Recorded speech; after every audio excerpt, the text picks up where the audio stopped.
bukan. Soalan saya, bilakah Hakim akan menahan beliau dan dapat kembalikan semula ataupun tegakkan semula beliau supaya kembali ke dalam Islam yang sebenar, berasaskan Ahlussunnah wal Jamaah, iaitu dengan bertaubat. Terima kasih.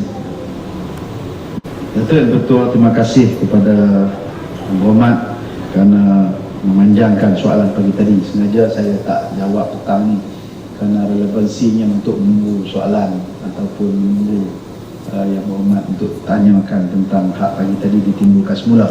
Apapun, saya suka menegaskan sebagaimana yang telah sedia maklum bahawa kerajaan melalui Majlis Fatwa Kebangsaan sejak daripada tahun 1984 telah mengambil pendirian memutuskan bahawa Syiah adalah terkeluar daripada pegangan Ahlussunnah wal Jamaah.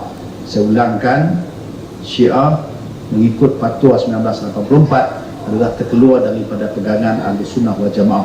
Tetapi kemudian melainkan diasingkan, iaitulah dua daripada kelompok pecahan Syiah ini, iaitulah Zaidiyah dan Ja'fariyah. Kerana pada waktu itu melihat relevansi juga amalan yang berada di Masjid Jalan India, ada satu keluarga yang berpegang kepada Ja'fariyah dan satu lagi amalan kelompok sekeluarga yang mengamalkan Syiah Zaidiyah di Kelang. Tetapi selepas daripada itu keluarga ini pun dah meninggal, dah habis kelompok tersebut. 1996 Majlis Fatwa Kebangsaan telah memutuskan bahawa semua pegangan Ahlussunnah, pegangan Syiah di Malaysia adalah terkeluar daripada ajaran Ahlussunnah wal Jamaah. Jadi maka sebab yang demikian tidak ada lagi yang dibenarkan dan sebagainya, dan melihat kepada ini adalah merupakan fatwa. Sebab itu ulama meletakkan di sudut peraturan hukum tidak dibenarkan untuk berpegang kepada mana-mana ajaran yang bercanggah, khususnya pegangan kerajaan Malaysia, iaitu Ahlussunnah wal Jamaah. Tetapi dalam konteks pendakwaan pula, saya suka nak menjelaskan bahawa dalam konteks pendakwaan ianya tidak terikat kepada mana-mana individu ataupun kelompok, kumpulan, puak ataupun parti-parti. Soal pegangan ini dia merupakan suatu yang dia cross kumpulan dan puak dengan izin yang saya sebutkan tadi, bahawa dia merangkaui semua sempadan. Jadi berbalik kepada bukti-bukti yang diberikan oleh KDN, kita juga meneliti. Tetapi dalam bagaimana yang saya ingin nyatakan bahawa berdasarkan kepada pengalaman, berdasarkan kepada penelitian, berdasarkan kepada perkara-perkara yang berkaitan dengan hukum ini, dia tidak sewenang dan semudah untuk kita menjatuhkan hukuman, terutamanya terhadap mana-mana individu. Sebab bebanan kepada sesuatu tuduhan itu dia haruslah mempunyai bebanan tanggungjawab dengan bukti-bukti yang kukuh dan juga bukti yang kemas. Apatah lagi bila membicarakan soal hal yang berkaitan dengan akidah. Sebab kalau kita bincangkan soal kecurian, kita tengok ada barang ataupun bahan yang dicuri, kalau benda tu kecil, jam katakan ada dalam kocek seseorang, dalam poket seseorang, ataupun kita bahan emas dan sebagainya, maka boleh dibuat pertuduhan berdasarkan bukti tadi. Hak dan tanggungjawab yang kena tuduh pula untuk mempertahankan di mahkamah. Ini satu hal. Begitu juga kalau tangkapan khalwat lah katakan dalam konteks mahkamah syariah, maka apabila ada pasangan yang berkhalwat, dua orang di dalam satu tempat yang bukan mahram, dua-dua orang yang bersunyi-sunyian, dan tempat boleh mencurigakan, tak kiralah di mana-mana tempat termasuk hotel, maka dia boleh didakwa. Itu pun kadang-kadang boleh terlepas sebab berdasarkan hujah dan sebagainya.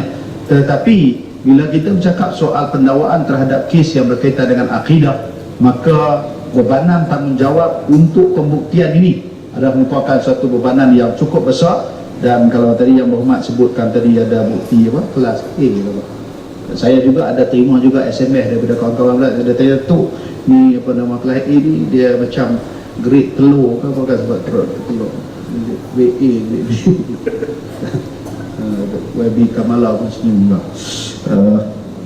Jadi maka bebanan untuk pembuktian ini adalah satu hal yang begitu besar dan juga memerlukan penelitian. Apapun pihak JAKIM dan juga pihak KDN akan terus bekerjasama, berhubungan untuk supaya hal yang berkaitan dengan penyelewengan akidah, terutamanya hal yang berkaitan dengan Syiah ini diperkemaskan. Dan saya nak mengunci isu yang seperti ini. Pendakwaan dia bukan daripada pihak JAKIM, tetapi dia masih lagi di bawah mengikut jadual 9 perlembagaan negara, iaitulah di bawah kuasa negeri masing-masing. Jadi kalau dia kata dia memang bukan Syiah, lepas tu JAKIM puas hati, alhamdulillah lah. Tapi sekarang ini nampak apa yang diamalkan tu nampak memang beliau ni ikut Syiah, tapi dia menafikan. Jadi untuk penjelasan supaya kes ni tak jadi berpanjangan, jadi kita panggil dia, dan kalau dia boleh jelaskan dengan baik, dia kata dia ikut-ikut tengok-tengok, sebut-sebut. Macam dia kata dia puji pembini, orang lain pun puji juga pembini, tapi bukan maknanya dia pengikut. Kalau penjelasan itu boleh kita terima dan dia memang Ahlussunnah wal Jamaah, maka yang kita nak tahu dia bukan pengikut Syiah. Itu yang kita dah dapat satu kebaikan. Kita tak ada pula orang di Malaysia ni dia bertegak-tegak bahawa dia memang Syiah. Mengapa tak boleh? Ini yang kita nak cari supaya semua umat Islam di Malaysia menolak Syiah. Nampak Cik Mat Sabu ni dia macam pengikut, tapi dia tak mampu. Jadi kalau JAKIM boleh panggil dia, lepas tu dia clear diri dia, maka alhamdulillah kita pun nak semua orang mengaku umat Islam di Malaysia ni semuanya adalah pengikut Ahlussunnah wal Jamaah. Terima kasih. Pandangan yang hormat sebutkan sebentar tadi untuk tujuan mengharmoniskan suasana dan keadaan, maksud saya ialah supaya jangan ada nanti pelbagai pandangan dan sebagainya. Tapi saya balik pada persoalan tadi, saya setuju bahawa kita harus mengambil pelbagai pendekatan, tapi pendekatan yang pertama, pendakwaan itu adalah di bawah kuasa negeri masing-masing, dan begitu juga ialah untuk kita nak panggil tujuan perbincangan. Ini boleh dibuat oleh sama ada di pejabat agama ataupun melalui pejabat mufti ataupun juga melalui pejabat JAKIM untuk memanggil dan sebagainya. Apapun yang berhormat, kita sentiasa kerajaan mengambil langkah-langkah yang begitu teliti dalam hal yang berkaitan dengan akidah, dan sebagaimana saya sebutkan tadi, kita kerajaan akan sentiasa bekerjasama rapat dengan KDN untuk mendapat maklumat-maklumat yang kukuh dan konkret bagi sesuatu pertuduhan dan juga sesuatu perkara yang berkaitan dengan Syiah ini, dan termasuk yang berkaitan dengan orang yang dituduh tersebut. Terima kasih.